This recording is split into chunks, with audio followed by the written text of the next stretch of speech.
Bruxelles, 1990. Un meurtre mystérieux a lieu. Il existe un scénario possible.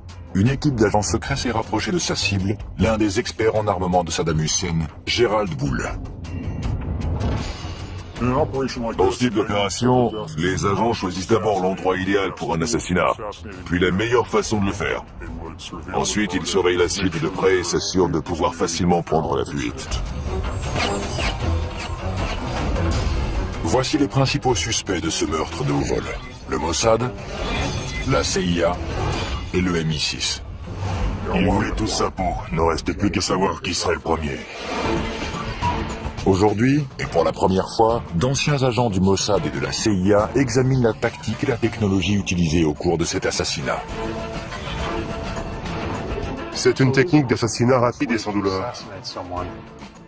Leur mission, faire la lumière sur un mystère resté irrésolu jusqu'à aujourd'hui. Qui a tué Gerald Bull?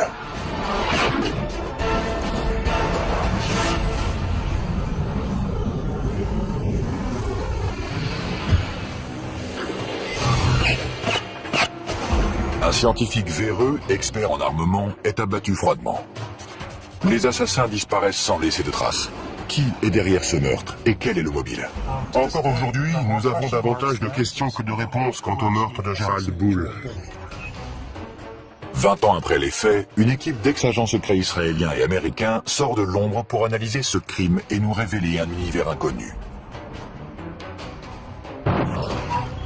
Il y a une excellente scène du film La mémoire dans la peau, où le supérieur de Jason Bourne lui dit qu'il n'est pas simplement payé pour assassiner des gens, mais pour les assassiner et faire croire que quelqu'un d'autre est responsable. Ça fait partie du métier. C'est un univers de surveillance, de trahison et d'habileté technologique. Les missions sont organisées pendant plusieurs années et leur succès repose sur l'entraînement et l'instinct d'un agent sans visage et sans identité, l'agent secret. J'ai passé 13 ans au sein du Mossad. Pendant les 7 premières années, j'étais un combattant, c'est-à-dire un agent clandestin. Les actions d'un bon espion peuvent réellement changer le cours de l'histoire. L'espionnage est la deuxième profession la plus ancienne du monde et l'une des plus dangereuses. J'ai été un agent traitant de la CIA pendant de nombreuses années. Je travaillais en clandestin. Il n'existe pas d'immunité diplomatique pour ce genre de mission. C'est un peu comme un soldat qui se fait arrêter alors qu'il ne porte pas d'uniforme. La punition est bien plus sévère. Il existe une trace de ces dangers. 102 étoiles gravées sur le mur commémoratif du siège de la CIA à Langley. Chacune d'entre elles représente un agent qui a sacrifié sa vie. Le véritable risque d'un agent clandestin est d'être découvert. À terre! Plus vite! Ça peut devenir moche. Le risque est important et impossible à éviter. Les espions risquent leur vie chaque fois qu'ils entrent en territoire ennemi. Mais il existe une mission en particulier qui est bien plus dangereuse que les autres. Il s'agit de l'opération clandestine et mortelle appelée liquidation. Les opérations clandestines de liquidation sont très rares. Au cours d'une de ces opérations, dont la cible était un leader terroriste, j'ai été chargé de poser un engin explosif sur le ferry dans lequel il voyageait. Je ne sais pas comment l'opération s'est terminée, on m'a juste dit qu'elle avait réussi, et c'est tout ce que j'avais besoin de savoir. Ce sont des gens qui ont du sang sur les mains et qui ont tué d'innocentes victimes. La seule façon de les empêcher de mener à bien leur prochain attentat, c'est de les éliminer. Les services d'espionnage s'intéressent aux terroristes depuis des décennies. Mais ce ne sont pas les seuls à figurer sur leur liste des cibles à liquider. Les autres personnages qui les intéressent sont les trafiquants et les fabricants d'armes, qui ne sont pas rattachés à une organisation. À la fin des années 80, un homme attire l'attention de tout le monde. Le scientifique canadien spécialiste en armement, Gerald Bull. Gerald Bull avait été approché par plusieurs services de renseignement, parmi eux ceux du Canada et des États-Unis. Il voulait travailler avec les deux. Avant 1980, le scientifique a travaillé pour les deux gouvernements. Il rêve de créer un super canon capable de lancer un satellite en orbite. Son travail était dédié à l'amélioration des canons pour pouvoir tirer à très grande distance. Mais d'anciens agents affirment que ce génie de la science possédait un côté plus sombre. Les scientifiques qui inventent des armes sont en premier lieu fidèles à la science. Ils ne se considèrent pas comme des fabricants d'armes capables de massacrer des millions de personnes. C'est comme l'homme qui organisait les horaires des trains à destination des camps de concentration. Il pensait n'être qu'un employé des chemins de fer. Il ne se considérait pas comme un meurtrier de masse. Il est intéressant de savoir que Gerald Bull était l'une des 3 seules personnes de toute l'histoire des États-Unis à avoir obtenu la nationalité américaine grâce à une loi du Congrès. C'est assez ironique, puisqu'en réalité, Gerald Bull se moquait parfaitement d'avoir ou non la nationalité américaine. Il ne s'intéressait qu'à sa technologie et à ceux à qui il pouvait la vendre. Peu lui importait le passeport qu'il avait en poche. Il avait de nombreux ennemis car il travaillait pour plusieurs États voyous. Il était impliqué dans diverses transactions avec de l'argent sale et il se mettait donc en danger sur 2 fronts différents. En 1980, Gerald Bull enfreint les lois américaines sur l'armement et il est accusé de trafic d'armes avec l'Afrique du Sud. Il est condamné à 6 mois d'emprisonnement dans une prison fédérale. Gerald Bull était à 2 doigts de mettre au point un système balistique qui aurait pu nous protéger de tous nos ennemis pendant très longtemps. Je ne sais pas ce qui s'est passé quand il a rompu avec la CIA, mais à l'époque, c'était une star. Quand Bull ressort de prison, il n'a plus de patrie. Il projette de construire son super canon et de le vendre au plus offrant. Il a de nombreux clients potentiels. La Chine, l'Iran et un peu plus tard, l'Irak. Le gouvernement irakien a adoré son idée et s'est mis à la financer. L'Irak fait venir Gerald Bull à Bagdad, où il commence à travailler sur une arme secrète surpuissante dont le nom de code est Projet Babylone. Le projet Babylone était un canon gigantesque et très puissant, capable de lancer un obus de la taille d'une voiture à une distance d'environ 1000 km. Si le rêve de Gerald Bull devient réalité, Saddam Hussein gagnera une arme capable de semer le chaos au Moyen-Orient. Bien évidemment, un tel projet ne passe pas inaperçu des services secrets du monde entier.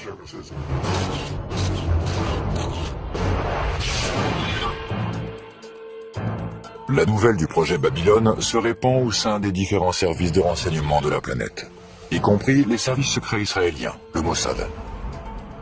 L'Irak avait déjà menacé plusieurs fois d'entrer en guerre contre Israël. Le Mossad dédiait par conséquent énormément de temps et d'argent au recrutement d'officiers supérieurs de l'armée, de scientifiques et de membres du parti Baas. Il envoyait également des agents sur place pour obtenir des informations pratiques. Si le Mossad prend quelqu'un pour cible, ce n'est qu'une question de temps avant que cette personne soit amenée devant la justice.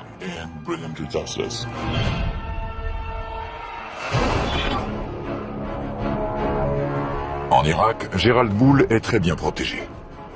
Chaque jour, l'étape finale de la construction de son super canon se rapproche.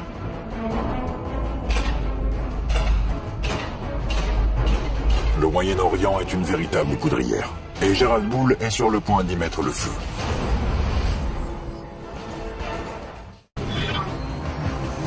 Irak, 1989. Le scientifique Gerald Bull, spécialiste en armement, travaille d'arrache-pied à son chef-d'œuvre, un super canon de 156 mètres de long, capable de semer le chaos au Moyen-Orient. Il s'est mis à travailler au service de Saddam Hussein, qui a déjà plusieurs armes de destruction massive et qui finance la fabrication de son canon. Cette arme aurait fourni une meilleure précision aux munitions. Bull était en train de rendre l'armée irakienne plus puissante. Nous ne disposions que de très peu de renseignements sur l'avancée des travaux sur ce super canon. Nous n'avions pas les agents nécessaires sur place. Cependant, il semble que le développement de la nouvelle arme de Gerald Bull soit surveillé de près par le Mossad, le service de renseignement israélien. Les informations recueillies par le Mossad concernant ce projet venaient de sources diverses. Certains renseignements étaient d'origine humaine et venaient de personnes haut placées dans le régime irakien qui avaient été recrutés et fournissaient des informations à des agents traitants du Mossad. Ce n'est plus le cas aujourd'hui avec les terroristes actuels, mais à l'époque, les Irakiens étaient encore sensibles aux méthodes de recrutement traditionnelles qui sont utilisées depuis que l'espionnage existe.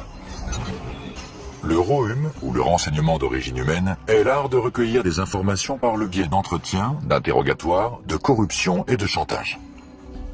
Si vous révélez des informations secrètes, nous mettons ces informations sous surveillance et en échange, vous recevez une somme d'argent considérable, à la condition que vous fournissiez un produit de grande valeur.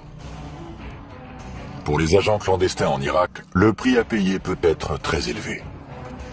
Lorsque les agents du Mossad opèrent au sein des pays cibles, ils prennent le risque d'être torturés, exécutés ou emprisonnés. Il est très peu probable qu'ils revoient la lumière du jour une fois découverts. Le pire cauchemar des espions, c'est un séjour dans la chambre des horreurs, où l'on procède à l'arrachage des ongles. Il faut éviter cet endroit à tout prix. Car c'est là qu'on vous arrache les ongles. Vous êtes complètement épuisé et on vous attaque de toutes les façons. Vous subissez une torture psychologique. On essaie de vous humilier et surtout de vous faire craquer. Mais bien sûr, certains d'entre nous possèdent une force qui leur permet de résister. Pour éviter la chambre des horreurs, un espion doit toujours avoir des yeux derrière la tête, même s'il ne quitte jamais sa cible du regard. Lorsqu'on met en place une opération de surveillance, il ne faut jamais oublier que l'ennemi va utiliser des techniques de contre-surveillance. Prendre des photos d'un sujet est un acte agressif qui éveille les soupçons. Une grande partie de notre information est dédiée à la photographie clandestine. Et c'est l'un des éléments essentiels du métier que tout espion se doit de maîtriser.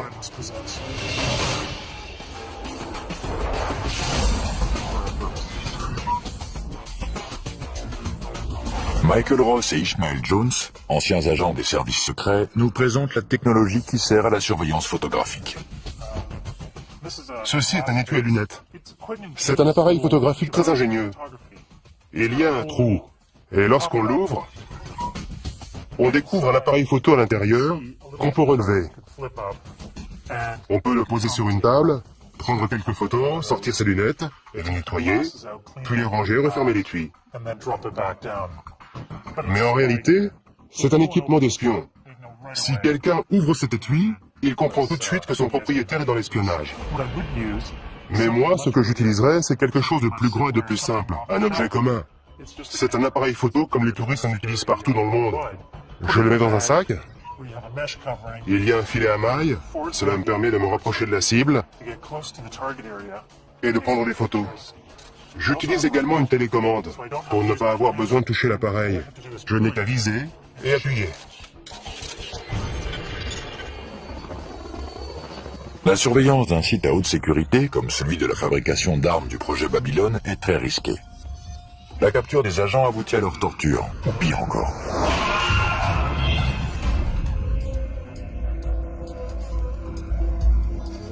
Il ne faut pas qu'on puisse nous repérer en train de prendre des photos depuis un véhicule. C'est tellement facile de se faire tuer dans un pays cible. L'une des techniques qu'on peut utiliser, c'est celle de la boîte de mouchoirs. On laisse quelques mouchoirs à l'intérieur et on y place l'appareil photo. Puis on l'installe sur le tableau de bord comme ça. Je choisis la position idéale pour pouvoir prendre des photos des cibles que je veux immortaliser. Et voilà, je suis juste assis dans ma camionnette, les mains sur le volant. Je n'utilise même pas l'appareil. Jabal Amrin en Irak, 1989. Gerald Bull teste une version réduite de son supercanon, le Mini Babylone. Il travaille également à l'amélioration du système balistique des missiles Scud de Saddam Hussein. Ces avancées pourraient avoir de terribles conséquences. Sa mission consistait à fabriquer des obus et des bombes qui transporteraient des armes chimiques et biologiques. Leurs effets auraient été catastrophiques.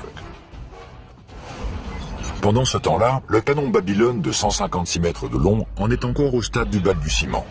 Le nom de code du projet est PC2, pour complexe chimique numéro 2. Des tuyaux en acier parviennent d'Europe en Irak pour un soi-disant projet pétrochimique. Mais ils serviront à construire le canon du véritable Babylone. Au cas où Israël considérait ce super canon comme une menace potentielle, l'une des solutions consisterait à bombarder le site. Mais la géopolitique de la région rend cette option extrêmement risquée. Envoyer l'armée de l'air israélienne dans l'espace aérien des pays voisins qui faciliterait un bombardement est très difficile et très compliqué. Ce n'est pas une action qu'Israël peut mener sur un coup de tête.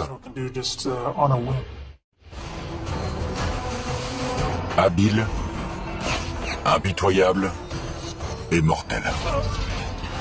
La réputation d'assassin de personnages importants du Mossad est légendaire. C'est une guerre dans l'ombre, et parfois, en temps de guerre, il faut faire preuve de violence pour pouvoir détruire l'ennemi. Le Mossad encourage cette réputation, car il pense qu'elle effraie ses ennemis et qu'ils hésiteront donc à attaquer.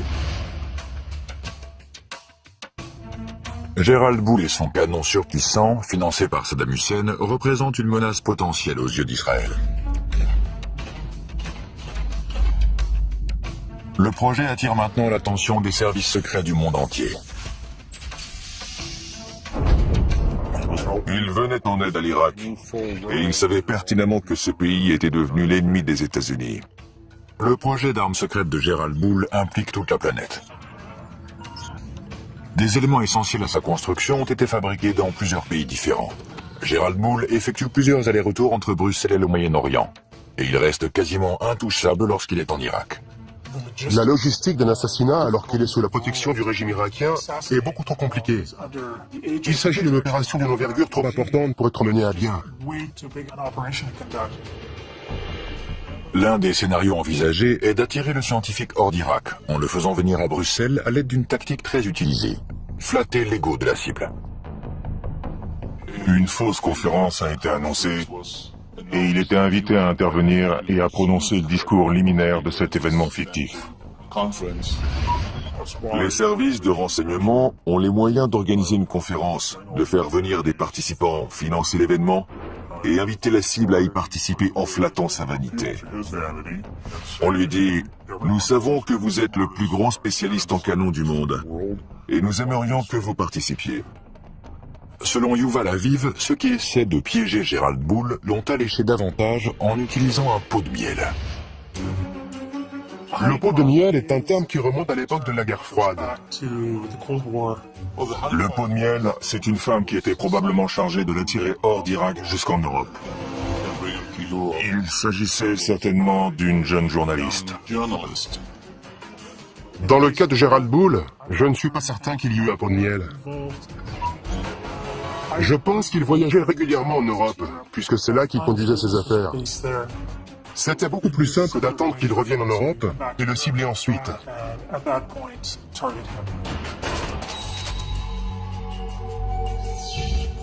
Que ce soit pour assister à une conférence fictive, pour retrouver une femme séduisante ou tout simplement pour gérer ses affaires, Gérald Boule rentre chez lui à Bruxelles. Selon certaines sources belges, il n'est pas seul. Un ou plusieurs services de renseignement maintiennent une surveillance constante. L'équipe de surveillance doit être dynamique et souple pour pouvoir suivre la cible dans n'importe quelle situation.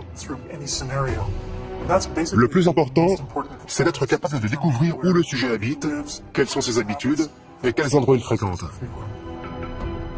En 1990, la technologie n'était pas aussi développée qu'aujourd'hui. Il y avait certainement des agents qui le surveillaient directement en le suivant et en essayant de maintenir autant de distance possible entre eux pour éviter d'être repérés. Si un agent est découvert pendant une opération de surveillance, c'est toute la mission qui est compromise.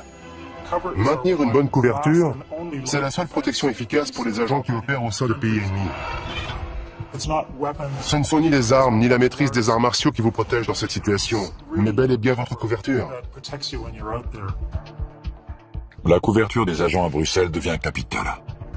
Une identification photographique et surtout une identification fiable de la cible à éliminer est essentielle, car l'histoire regorge de victimes innocentes qui se sont fait liquider par erreur. Il faut prendre des clichés à différents moments de la journée et sous différents angles pour que l'assassin dispose d'une série complète de photographies à étudier afin que l'identification soit parfaite. Garder l'œil sur le scientifique est loin d'être un jeu d'enfant. Certains pensent même que les agents qui l'observent sont surveillés à leur tour. Je suis persuadé que ceux qui l'ont assassiné étaient surveillés de près par d'autres agents. Une couverture décelée peut faire s'effondrer une mission comme un château de cartes. Les agents doivent avoir l'art de se fondre dans le paysage et s'assurer de ne pas dévoiler leur équipement.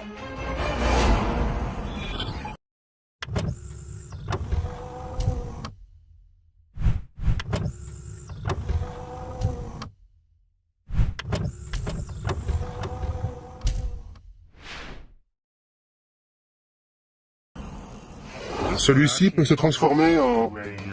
Michael Ross, ancien agent du Mossad, et Ishmael Jones, ancien agent de la CIA, nous expliquent les dangers de l'utilisation de matériel d'espionnage. Que se passe-t-il si vous êtes découvert avec cet équipement? Si vous avez en votre possession ce type de matériel pendant un interrogatoire, on vous envoie immédiatement à la chambre des horreurs. C'est la preuve que vous êtes un espion.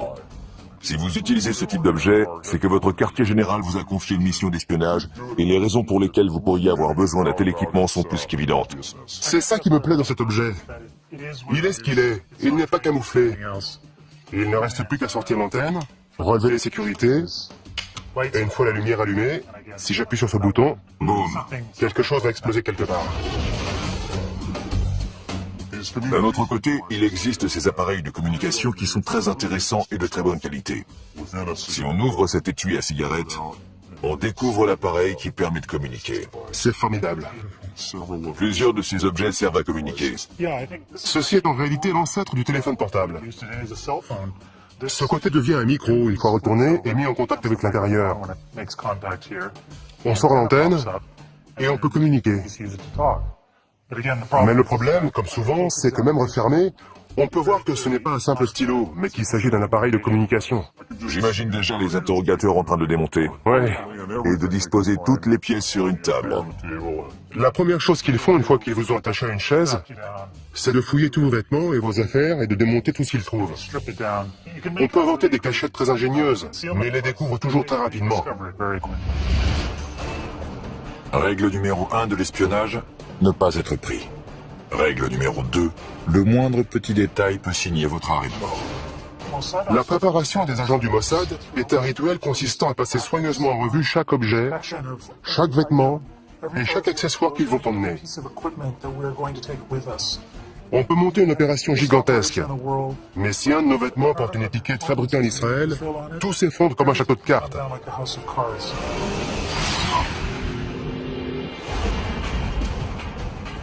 C'est l'hiver en cette année 1989 à Bruxelles. Cachée quelque part dans la ville, une équipe d'agents secrets met probablement au point un plan pour éliminer leur cible. L'étau se resserre autour de Gérald Bull. Mars 1990. Gérald Bull est de retour à Bruxelles. Il est probablement suivi. Pourquoi ? À cause du programme de développement de missiles de Saddam Hussein et d'un super canon top secret dont le nom de code est Projet Babylone. Il s'agit d'une arme dont la portée devrait atteindre 1000 km. Le rayon qu'il traçait depuis Bagdad couvrait la totalité du Moyen-Orient. C'était l'arme et l'engin balistique les plus incroyables qui aient jamais existé. À quelques mois de l'invasion du Koweït, la machine de guerre irakienne se met en marche. La version miniature du supercanon de Gérald Bull, le mini Babylone, a déjà été testée. À ce moment-là, tous les services de renseignement du monde sont au courant de ce qui se passe et le surveillent de très près. L'un des partis qui souhaite ardemment qu'Hussein n'ait jamais ce canon sont les Iraniens. En plus des Iraniens, le Mossad est de la partie. La CIA également, puisqu'elle sait exactement de quoi Gérald Bull est capable. Il a travaillé pour eux auparavant. Une série d'avertissements tente de convaincre le scientifique de cesser immédiatement son travail sur le projet Babylone. Gérald Bull pense que des cambrioleurs se sont introduits plusieurs fois chez lui. Ces cambriolages envoient un message très clair. Laissez tomber le projet Babylone, sinon... Un autre scénario possible est une tentative audacieuse de la part des agents secrets pour garder un œil sur les communications de Gérald Bull, en utilisant le ROM, ou renseignement d'origine électromagnétique. Il s'agit de l'interception de tout type de communication utilisant les ondes. Les conversations téléphoniques, les fax ou les téléx. En résumé, tout ce qui peut être envoyé électroniquement est la cible du ROM. La CIA utilise depuis très longtemps ce type d'opération technique, qui consiste à installer des micros, des dispositifs d'écoute et de surveillance d'appels téléphoniques.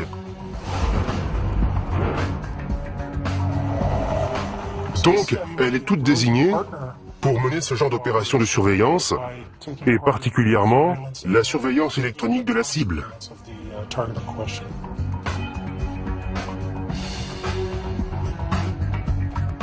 L'écoute électronique est une compétence qui s'acquiert après des années de formation.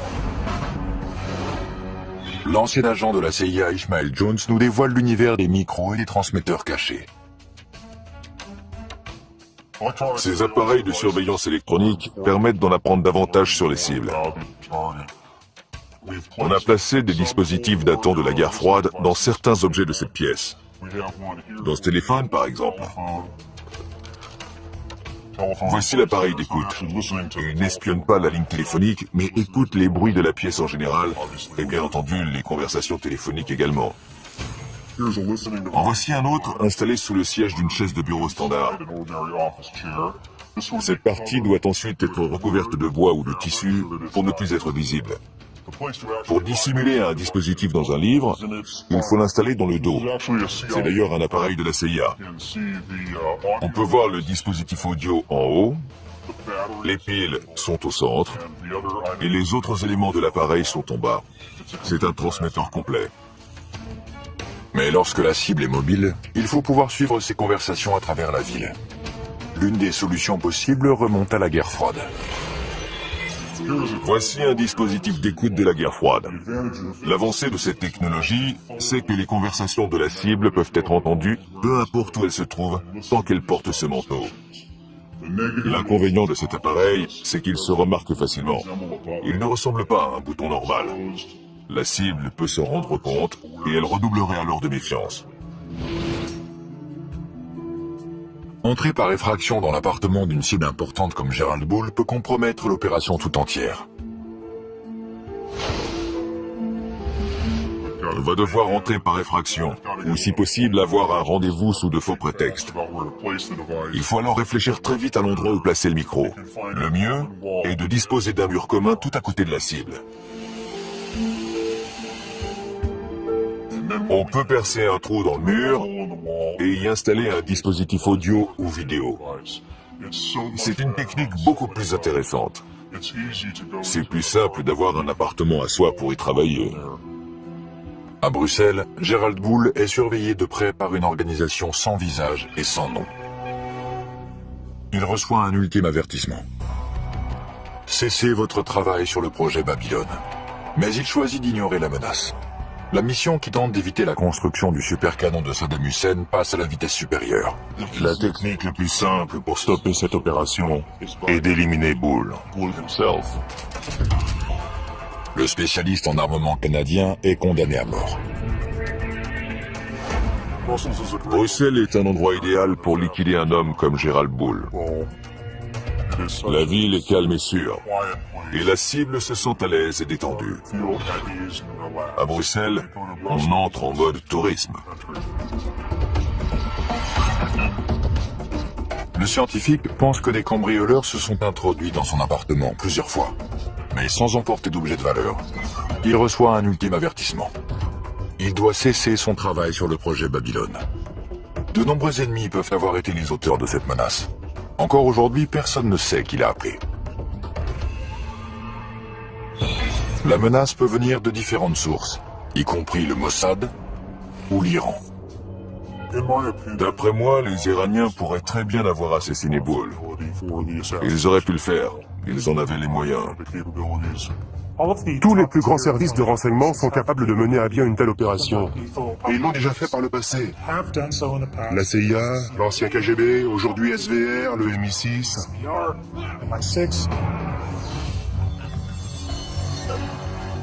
Qui était capable d'assassiner Gerald Bull? Tout d'abord le Mossad, puis le MI6. Les services secrets britanniques, le MI6, auraient utilisé des membres des forces spéciales, le SAS, pour retrouver des agents d'Al-Qaïda. Leur devise est « Qui ose gagne ». Ils sont très efficaces et professionnels. Ils utilisent certaines des techniques et certains équipements que les Israéliens et le KGB emploient. Ils font sans aucun doute partie des meilleurs. Le Mossad possède sa propre branche de liquidation, le Kidon. Le mot Kidon peut signifier, selon le contexte, javelot ou baïonnette. C'est une sous-division du Mossad chargée de la surveillance de cibles terroristes et d'opérations clandestines d'assassinat. Si ça s'avère nécessaire. Si le Kidon est après vous, ils vont vous avoir. Il n'y a aucun endroit sur Terre où leur échapper. Vos jours sont comptés.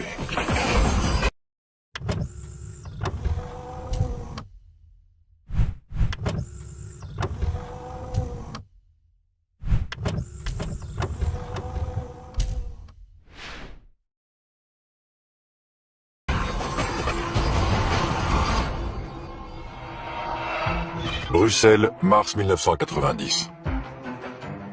Le refuge est un élément déterminant dans une mission d'espionnage. L'attente dans un refuge avant le début de la mission, c'est un moment extrêmement stressant. Chaque fois qu'on entend une sirène dehors, on pense que c'est pour soi. Les refuges des espions sont un peu comme des ports en pleine tempête. Ce sont des appartements loués sous de faux noms, avec des informations différentes. Tous les services secrets les utilisent pour se protéger du monde extérieur. Ce sont des endroits où les agents peuvent se réunir, étudier les plans, analyser les opérations et en discuter, faire des débriefings. Au cours des heures qui précèdent une mission, l'équipe examine chaque détail de l'opération. La tactique peut varier, mais une équipe de liquidation standard est composée de plusieurs agents. Le leader est responsable de la sécurité et de la surveillance constante de la cible. Le chauffeur est chargé d'amener l'équipe dans la zone d'action et de l'en extraire. Et le tueur, ou les tueurs, effectuent l'exécution. Un autre élément clé d'une opération secrète de liquidation est le choix de l'arme. Les autres services de renseignement utilisent des armes plus lourdes, c'est-à-dire des gros calibres.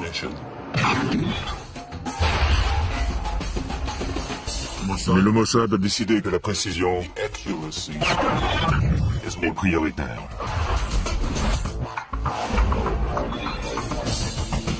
Nous sommes au stand de tir d'Angeles. L'ancien agent du Mossad Michael Ross et le spécialiste en armes à feu Mike Cristano procèdent à une analyse balistique d'un assassinat. La première marque est celle du tir du 9 mm. Elle a traversé le gel de part en part. Ce type d'arme laisse de sacrés dégâts, sans parler de risquer de tuer un passant innocent qui se tient derrière. Le gel balistique a la même densité que les tissus musculaires humains semi-tendus. Il permet de fixer l'empreinte balistique d'une arme. Le calibre 22 est plus intéressant, car il fait ce qu'un assassin veut, c'est-à-dire pénétrer, pas trop profondément, et exercer toute son énergie dans le corps, le crâne, ou n'importe quel autre endroit atteint. Son énergie n'est pas projetée vers l'extérieur en laissant d'énormes dégâts, quelque chose de très visible. Lorsqu'il s'agit de liquider une cible, il vaut mieux choisir la discrétion.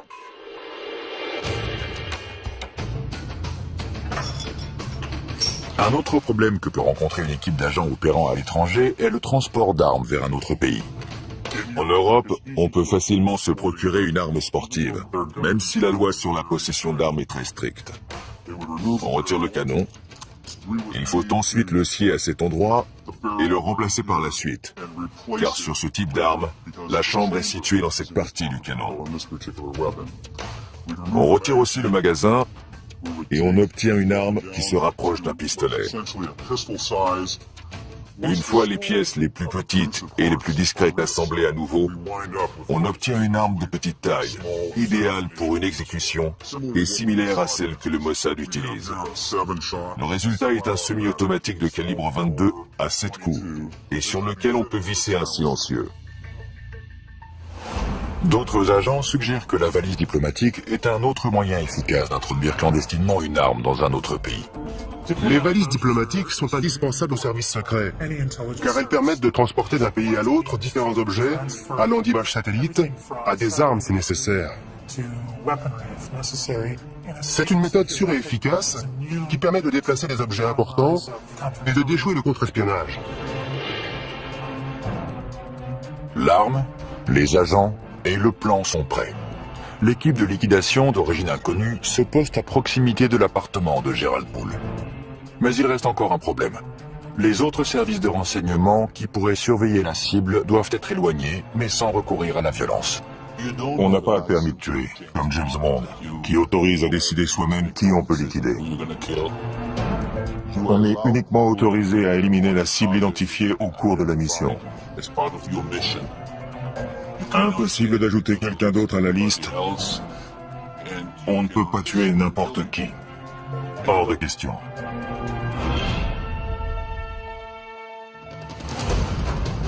Dans le cas de Boole, s'il était suivi par un troisième pays, la meilleure solution était de distraire l'équipe de surveillance pour l'éloigner. Au cours d'une opération clandestine de liquidation, l'équipe peut utiliser un appât pour créer une distraction. L'équipe se met en position pour passer à l'étape finale de sa mission, l'exécution de Gerald Poole.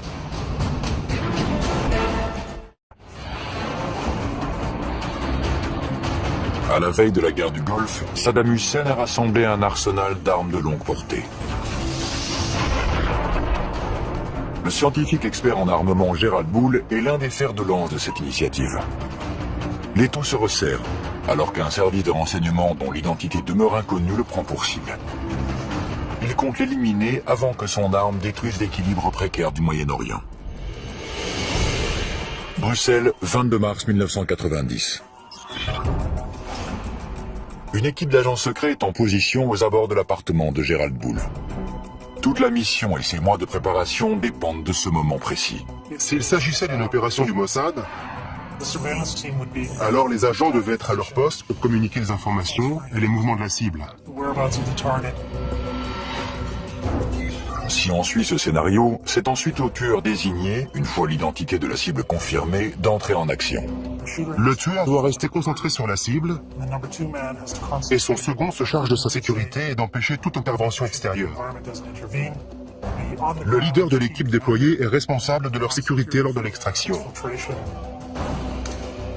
En dernier moment, lorsque tout est en place et que tout le monde est prêt, l'équipe entre en action et procède à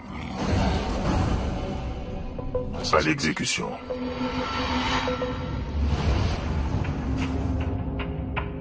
Le niveau de stress est élevé, bien évidemment. On entend le bruit d'une clé qu'on glisse dans la serrure, puis la porte qui s'ouvre, et on prie pour que ce soit notre cible et non quelqu'un d'autre. Puis la cible se trouve juste devant nous, et c'est là qu'il faut vous en occuper. Et avant que la cible meure, on s'assure qu'elle sait pourquoi on est là. On lui pose la question, vous savez pourquoi je suis là? Et on peut voir sa peur sur son visage, car elle sait pourquoi on est là.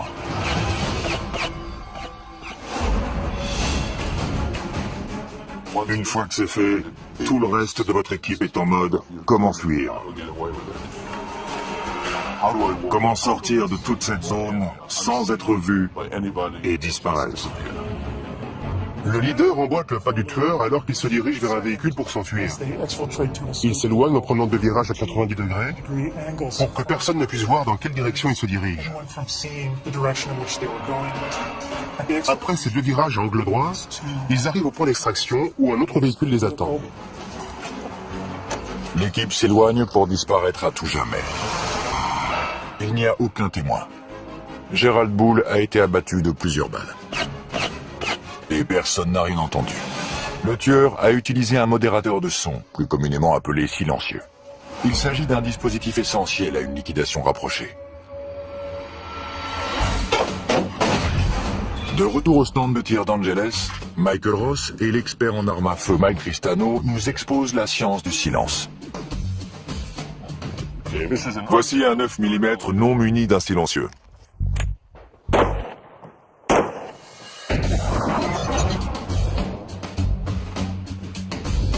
On ne peut pas dire que ce soit une arme silencieuse. Non, absolument pas.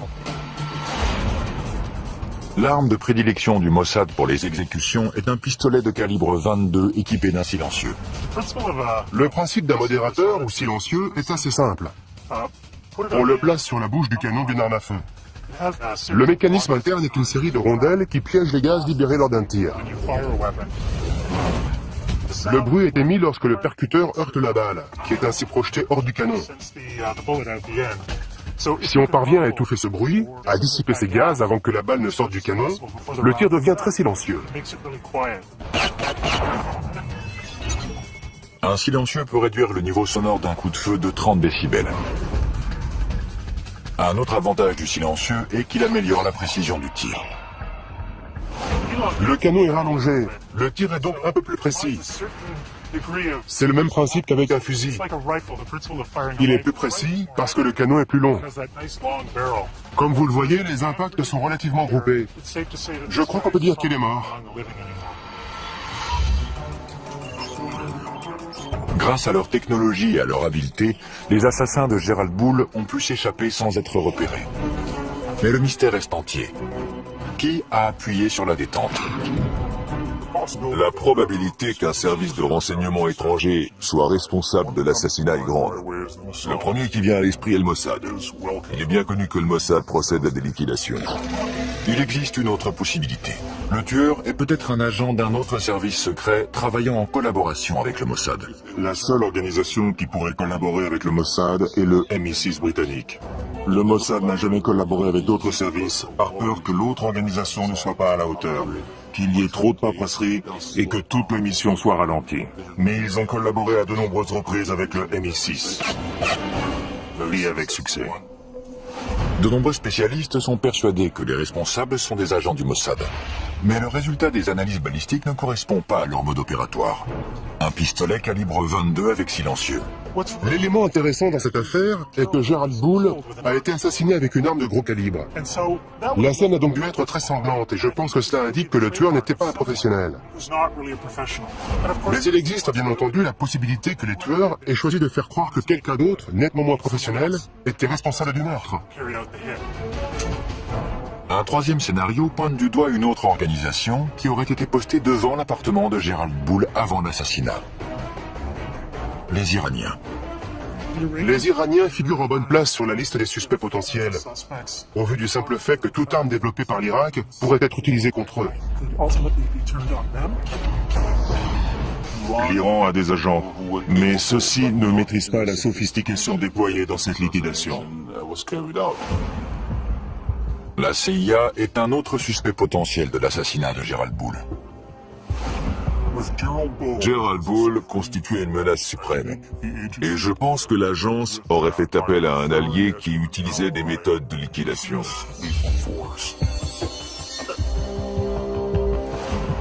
Je ne pense pas que la CIA puisse être impliquée dans un assassinat.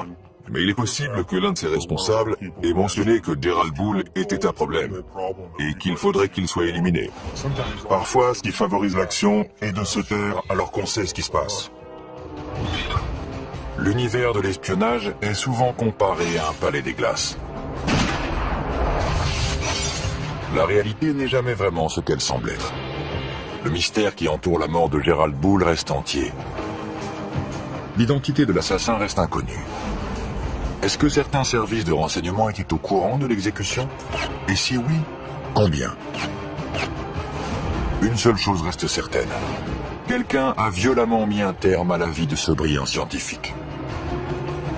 L'enquête sur la mort de Gerald Bull n'a pas été très approfondie. Il semble y avoir davantage de pays satisfaits par sa disparition que de nations qui s'inquiètent du fait qu'il ait été assassiné à Bruxelles. L'exécution de Gerald Bull a été un grand succès, car lorsqu'il est mort, le projet du canon est mort avec lui. Peu importe qui l'a tué, tous les services secrets sont complices. Car tous voulaient sa mort. Il y en a juste un qui a frappé le premier.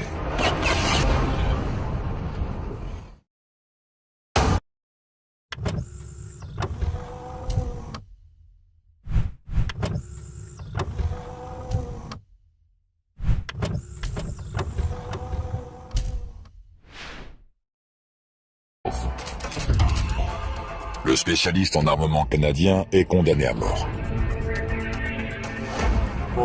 Bruxelles est un endroit idéal pour liquider un homme comme Gerald Bull. La ville est calme et sûre, et la cible se sent à l'aise et détendue. À Bruxelles, on entre en mode tourisme. Le scientifique pense que des cambrioleurs se sont introduits dans son appartement plusieurs fois, mais sans emporter d'objets de valeur. Il reçoit un ultime avertissement. Il doit cesser son travail sur le projet Babylone. De nombreux ennemis peuvent avoir été les auteurs de cette menace. Encore aujourd'hui, personne ne sait qui l'a appelé. La menace peut venir de différentes sources, y compris le Mossad ou l'Iran. D'après moi, les Iraniens pourraient très bien avoir assassiné Bull. Ils auraient pu le faire. Ils en avaient les moyens. Tous les plus grands services de renseignement sont capables de mener à bien une telle opération. Et ils l'ont déjà fait par le passé. La CIA, l'ancien KGB, aujourd'hui SVR, le MI6.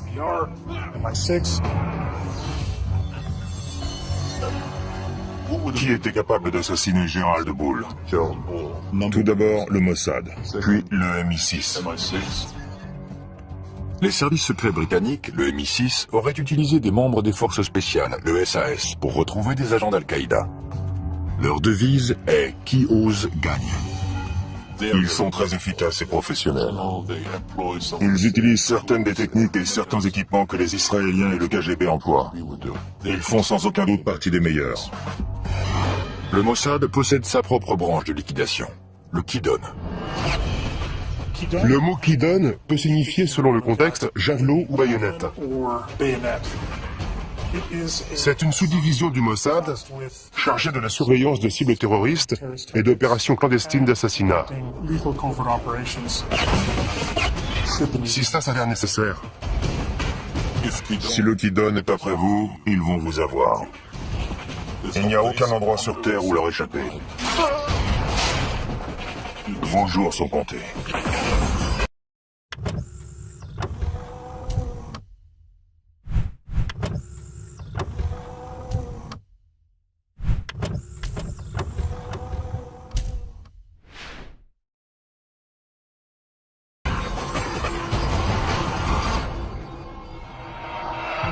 Bruxelles, mars 1990.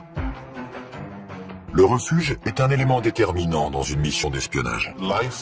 L'attente dans un refuge avant le début de la mission, c'est un moment extrêmement stressant.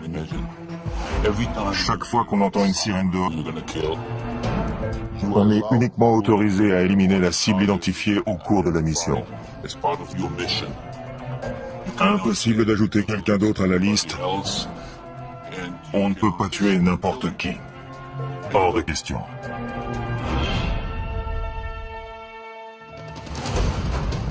Dans le cas de Bull, s'il était suivi par un troisième pays, la meilleure solution était de distraire l'équipe de surveillance pour l'éloigner. Au cours d'une opération clandestine de liquidation, l'équipe peut utiliser un appât pour créer une distraction.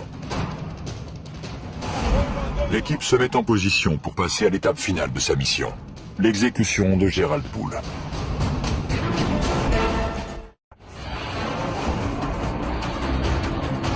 À la veille de la guerre du Golfe, Saddam Hussein a rassemblé un arsenal d'armes de longue portée.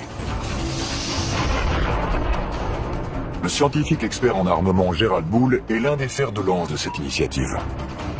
L'étau se resserre, alors qu'un service de renseignement dont l'identité demeure inconnue le prend pour cible.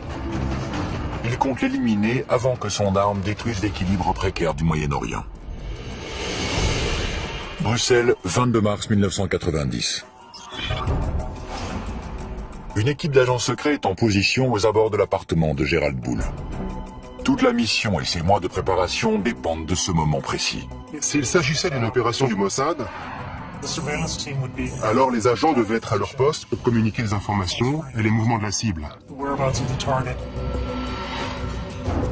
Si on suit ce scénario, c'est ensuite au tueur désigné, une fois l'identité de la cible confirmée, d'entrer en action. Le tueur doit rester concentré sur la cible et son second se charge de sa sécurité et d'empêcher toute intervention extérieure. Le leader de l'équipe déployée est responsable de leur sécurité lors de l'extraction. Au dernier moment, lorsque tout est en place et que tout le monde est prêt, l'équipe entre en action et procède à l'exécution.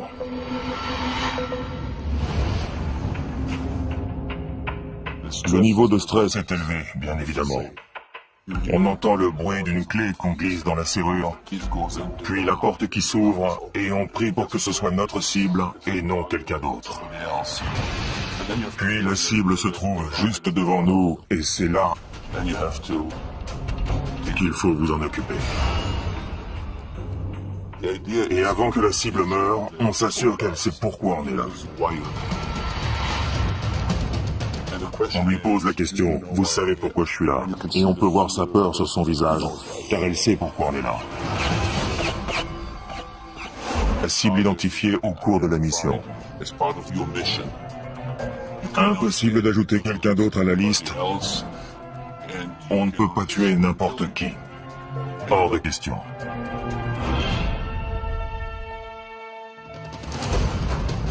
Dans le cas de Bull, s'il était suivi par un troisième pays, la meilleure solution était de distraire l'équipe de surveillance pour l'éloigner. Au cours d'une opération clandestine de liquidation, l'équipe peut utiliser un appât pour créer une distraction. L'équipe se met en position pour passer à l'étape finale de sa mission, l'exécution de Gerald Bull.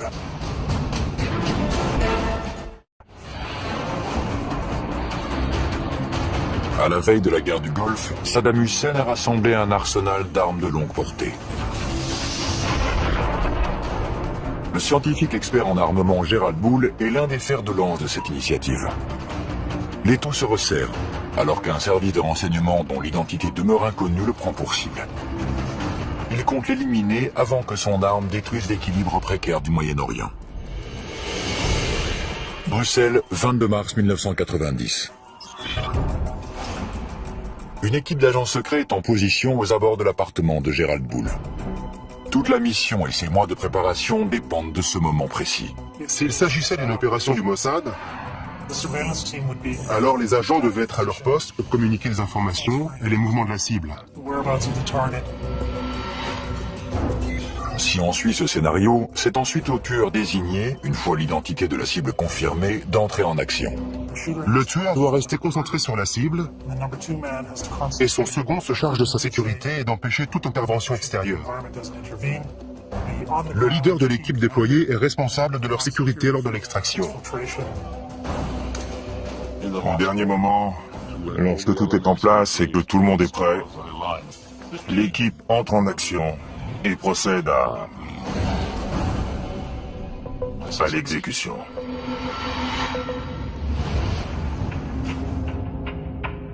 Le niveau de stress est élevé, bien évidemment. On entend le bruit d'une clé qu'on glisse dans la serrure, puis la porte qui s'ouvre, et on prie pour que ce soit notre cible et non quelqu'un d'autre.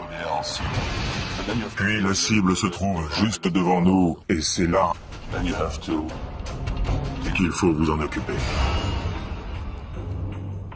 Et avant que la cible meure, on s'assure qu'elle sait pourquoi on est là. On lui pose la question, vous savez pourquoi je suis là? Et on peut voir sa peur sur son visage, car elle sait pourquoi on est là.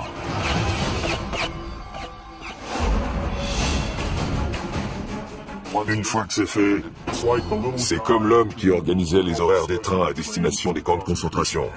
Il pensait n'être qu'un employé des chemins de fer. Il ne se considérait pas comme un meurtrier de masse. Il est intéressant de savoir que Gerald Bull était l'une des 3 seules personnes de toute l'histoire des États-Unis à avoir obtenu la nationalité américaine grâce à une loi du Congrès.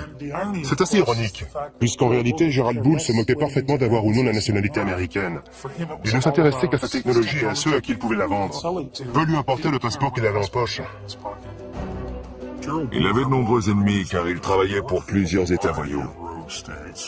Il était impliqué dans diverses transactions avec de l'argent sale et il se mettait donc en danger sur 2 fronts différents.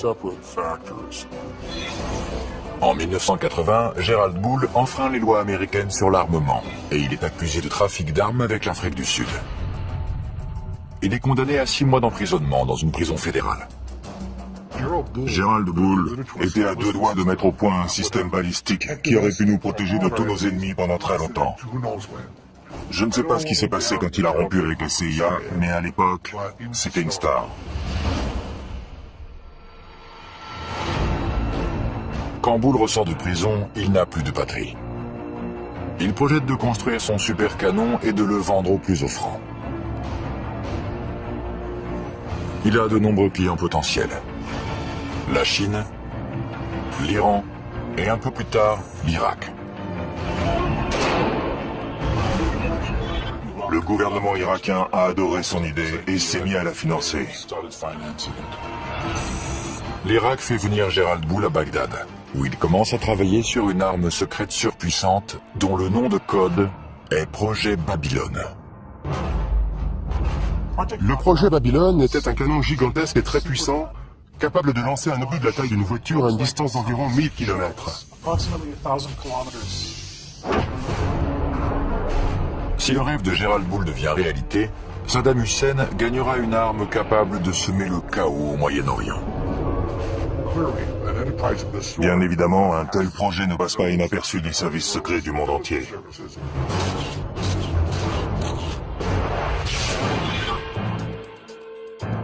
La nouvelle du projet Babylone se répand au sein des différents services de renseignement de la planète, y compris les services secrets israéliens, le Mossad. L'Irak avait déjà menacé plusieurs fois d'entrer en guerre contre Israël.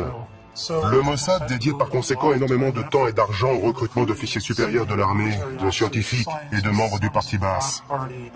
Il envoyait également des agents sur place pour obtenir des informations pratiques. Si le Mossad prend quelqu'un pour cible, ce n'est qu'une question de temps avant que cette personne soit amenée devant la justice.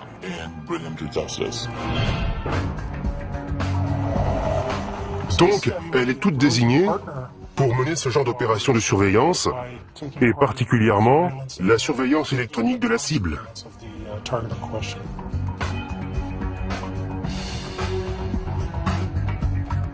L'écoute électronique est une compétence qui s'acquiert après des années de formation.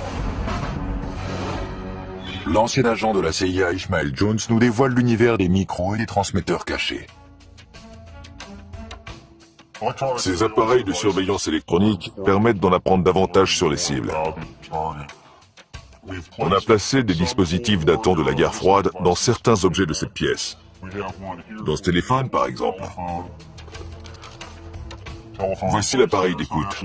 Il n'espionne pas la ligne téléphonique, mais écoute les bruits de la pièce en général, et bien entendu les conversations téléphoniques également. En voici un autre installé sous le siège d'une chaise de bureau standard. Cette partie doit ensuite être recouverte de bois ou de tissu pour ne plus être visible. Pour dissimuler un dispositif dans un livre, il faut l'installer dans le dos. C'est d'ailleurs un appareil de la CIA. On peut voir le dispositif audio en haut, les piles sont au centre, et les autres éléments de l'appareil sont en bas. C'est un transmetteur complet. Mais lorsque la cible est mobile, il faut pouvoir suivre ses conversations à travers la ville. L'une des solutions possibles remonte à la guerre froide. Voici un dispositif d'écoute de la guerre froide. L'avancée de cette technologie, c'est que les conversations de la cible peuvent être entendues, peu importe où elles se trouvent, tant qu'elle porte ce manteau. L'inconvénient de cet appareil, c'est qu'il se remarque facilement. Il ne ressemble pas à un bouton normal.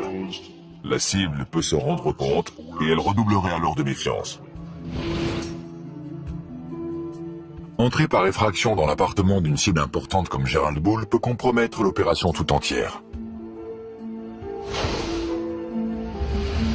On va devoir entrer par effraction, ou si possible avoir un rendez-vous sous de faux prétextes. Il faut alors réfléchir très vite à l'endroit où placer le micro. Le mieux est de disposer d'un mur commun tout à côté de la cible. On peut percer un trou dans le mur et y installer un dispositif audio ou vidéo. C'est une technique beaucoup plus intéressante. C'est plus simple d'avoir un appartement à soi pour y travailler. À Bruxelles, Gérald Bull est surveillé de près par une organisation sans visage et sans nom. Il reçoit un ultime avertissement. Cessez votre travail sur le projet Babylone. Mais il choisit d'ignorer la menace. La mission qui tente d'éviter la construction du supercanon de Saddam Hussein passe à la vitesse supérieure. La concentration. Il pensait n'être qu'un employé des chemins de fer. Il ne se considérait pas comme un meurtrier de masse. Il est intéressant de savoir que Gerald Bull était l'une des 3 seules personnes de toute l'histoire des États-Unis à avoir obtenu la nationalité américaine grâce à une loi du Congrès. C'est assez ironique, puisqu'en réalité, Gerald Bull se moquait parfaitement d'avoir ou non la nationalité américaine. Il ne s'intéressait qu'à sa technologie et à ceux à qui il pouvait la vendre. Peu lui importait le passeport qu'il avait en poche. Il avait de nombreux ennemis car il travaillait pour plusieurs États voyous. Il était impliqué dans diverses transactions avec de l'argent sale et il se mettait donc en danger sur 2 fronts différents. En 1980, Gerald Bull enfreint les lois américaines sur l'armement et il est accusé de trafic d'armes avec l'Afrique du Sud. Il est condamné à 6 mois d'emprisonnement dans une prison fédérale. Gerald Bull était à 2 doigts de mettre au point un système balistique qui aurait pu nous protéger de tous nos ennemis pendant très longtemps. Je ne sais pas ce qui s'est passé quand il a rompu avec la CIA, mais à l'époque, c'était une star. Quand Bull ressort de prison, il n'a plus de patrie. Il projette de construire son supercanon et de le vendre au plus offrant.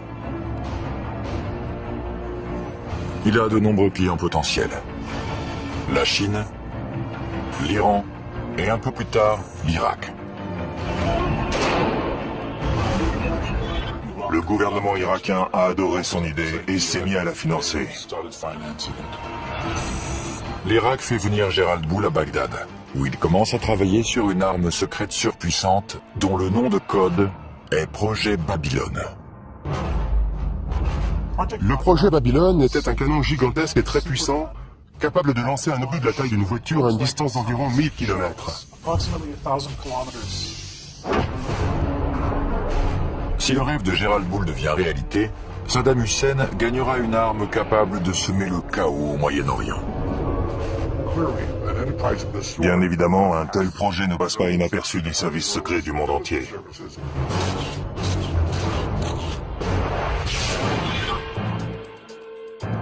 La nouvelle du projet Babylone se répand au sein des différents services de renseignement de la planète, y compris les services secrets israéliens, le Mossad. L'Irak avait déjà menacé plusieurs fois d'entrer en guerre contre Israël. Le Mossad dédiait par conséquent énormément de temps et d'argent au recrutement d'officiers supérieurs de l'armée, de scientifiques et de membres du parti Baas. Il envoyait également des agents sur place pour obtenir des informations pratiques. Si le Mossad prend quelqu'un pour cible, ce n'est qu'une question de temps avant que cette personne soit amenée devant la justice.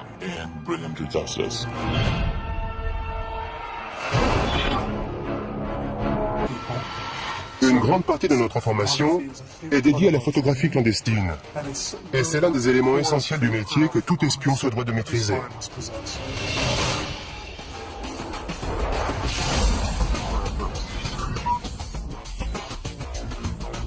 Michael Ross et Ishmael Jones, anciens agents des services secrets, nous présentent la technologie qui sert à la surveillance photographique.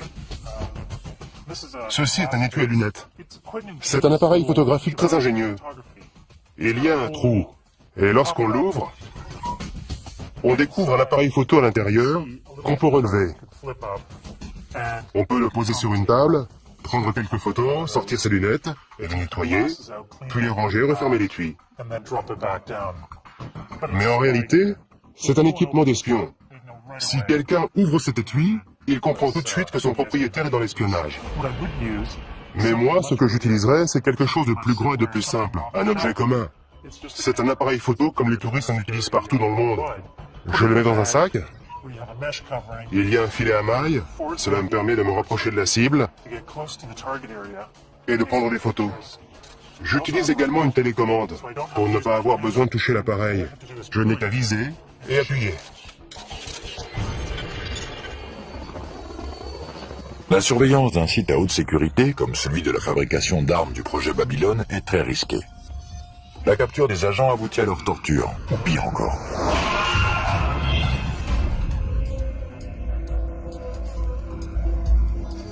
Il ne faut pas qu'on puisse nous repérer en train de prendre des photos depuis un véhicule. C'est tellement facile de se faire tuer dans un pays cible. L'une des techniques qu'on peut utiliser, c'est celle de la boîte de mouchoirs. On laisse quelques mouchoirs à l'intérieur et on y place l'appareil photo. Puis on l'installe sur le tableau de bord comme ça. Je choisis la position idéale pour pouvoir prendre des photos des cibles que je veux immortaliser. Et voilà, je suis juste assis dans ma camionnette, les mains sur le volant. Je n'utilise même pas l'appareil. Jabal Amrin en Irak, 1989. Gerald Bull teste une version réduite de son supercanon, le Mini Babylone. Il travaille également à l'amélioration du système balistique des missiles Scud de Saddam Hussein. Ces avancées pourraient avoir de terribles conséquences. Sa mission consistait à fabriquer des obus et des bombes qui transporteraient des armes chimiques et biologiques. Leurs effets auraient été catastrophiques. Pendant ce temps-là, le canon Babylone de 156 mètres de long en est encore au stade du balbutiement. Le nom de code du projet est PC2, pour complexe chimique numéro 2. Des tuyaux en acier parviennent d'Europe en Irak pour un soi-disant projet pétrochimique, une analyse balistique d'un assassinat. La première marque est celle du tir du 9 mm. Elle a traversé le gel de part en part. Ce type d'arme laisse de sacrés dégâts, sans parler de risquer de tuer un passant innocent qui se tient derrière. Le gel balistique a la même densité que les tissus musculaires humains semi-tendus. Il permet de fixer l'empreinte balistique d'une arme. Le calibre 22 est plus intéressant, car il fait ce qu'un assassin veut, c'est-à-dire pénétrer, pas trop profondément, et exercer toute son énergie dans le corps, le crâne, ou n'importe quel autre endroit atteint. Son énergie n'est pas projetée vers l'extérieur en laissant d'énormes dégâts, quelque chose de très visible. Lorsqu'il s'agit de liquider une cible, il vaut mieux choisir la discrétion.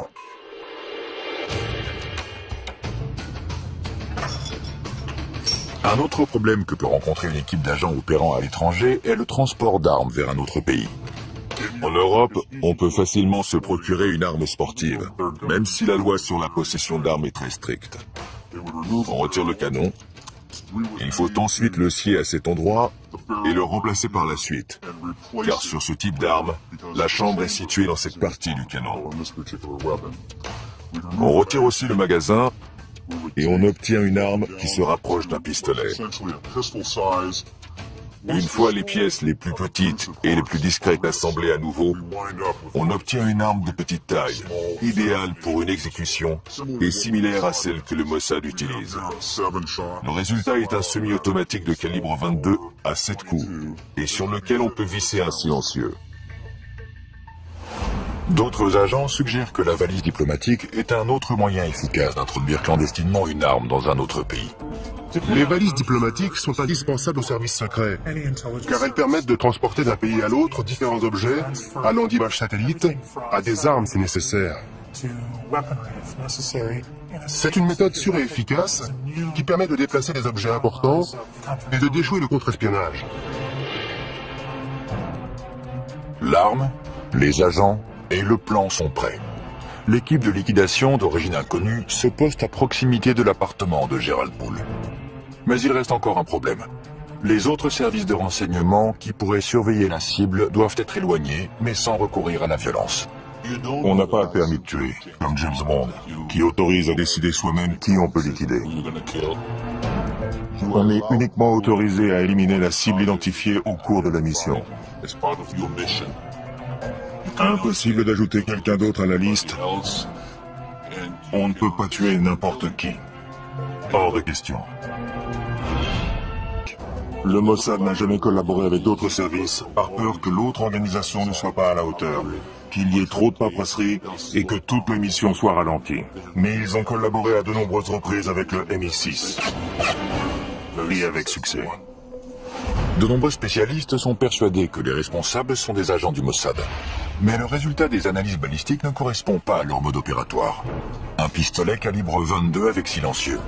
L'élément intéressant dans cette affaire est que Gerald Bull a été assassiné avec une arme de gros calibre. La scène a donc dû être très sanglante et je pense que cela indique que le tueur n'était pas un professionnel. Mais il existe bien entendu la possibilité que les tueurs aient choisi de faire croire que quelqu'un d'autre, nettement moins professionnel, était responsable du meurtre. Un troisième scénario pointe du doigt une autre organisation qui aurait été postée devant l'appartement de Gerald Bull avant l'assassinat. Les Iraniens. Les Iraniens figurent en bonne place sur la liste des suspects potentiels, au vu du simple fait que toute arme développée par l'Irak pourrait être utilisée contre eux. L'Iran a des agents, mais ceux-ci ne maîtrisent pas la sophistication déployée dans cette liquidation. La CIA est un autre suspect potentiel de l'assassinat de Gerald Bull. Gerald Bull constituait une menace suprême. Et je pense que l'agence aurait fait appel à un allié qui utilisait des méthodes de liquidation.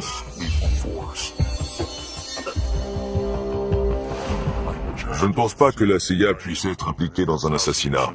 Mais il est possible que l'un de ses responsables ait mentionné que Gerald Bull était un problème et qu'il faudrait qu'il soit éliminé. Parfois, ce qui favorise l'action est de se taire alors qu'on sait ce qui se passe. L'univers de l'espionnage est souvent comparé à un palais des glaces. La réalité n'est jamais vraiment ce qu'elle semble être. Le mystère qui entoure la mort de Gerald Bull reste entier. L'identité de l'assassin reste inconnue. Est-ce que certains services de renseignement étaient au courant de l'exécution? Et si oui, combien? Une seule chose reste certaine. Quelqu'un a violemment mis un terme à la vie de ce brillant scientifique. L'enquête sur la mort de Gerald Bull n'a pas été très approfondie.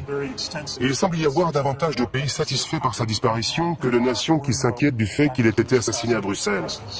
L'exécution de Gerald Bull a été un grand succès, car lorsqu'il est mort, le projet du canon est mort avec lui. Peu importe qui l'a tué, tous les services secrets sont complices.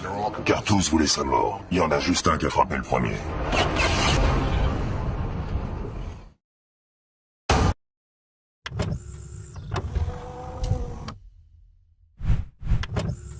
Fick de cesser immédiatement son travail sur le projet Babylone.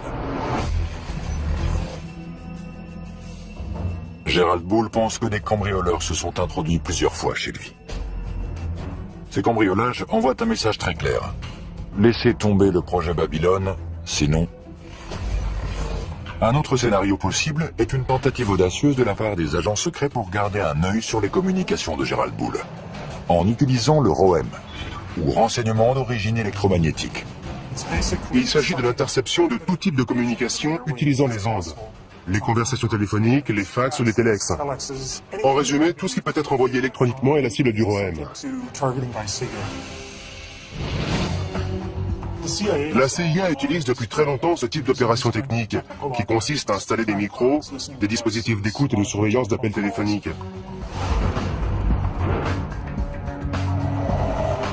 Donc, elle est toute désignée pour mener ce genre d'opération de surveillance, et particulièrement la surveillance électronique de la cible.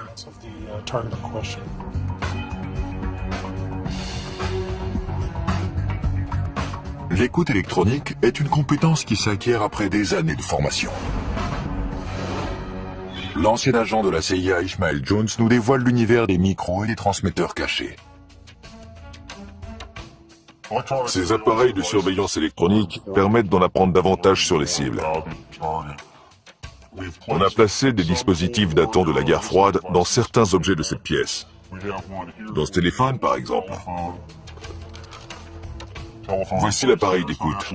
Il n'espionne pas la ligne téléphonique, mais écoute les bruits de la pièce en général, et bien entendu les conversations téléphoniques également. En voici un autre installé sous le siège d'une chaise de bureau standard. Cette partie doit ensuite être recouverte de bois ou de tissu pour ne plus être visible. Pour dissimuler un dispositif dans un livre, il faut l'installer dans le dos. C'est d'ailleurs un appareil de la CIA. On peut voir le dispositif audio en haut, les piles sont au centre, et les autres éléments de l'appareil sont en bas. C'est un transmetteur complet.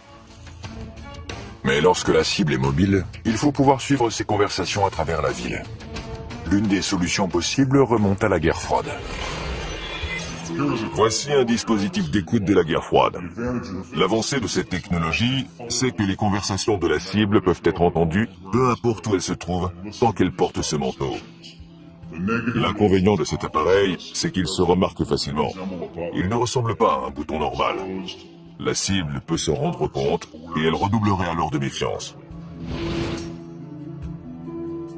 Entrer par effraction dans l'appartement d'une cible importante comme Gerald Bull peut compromettre l'opération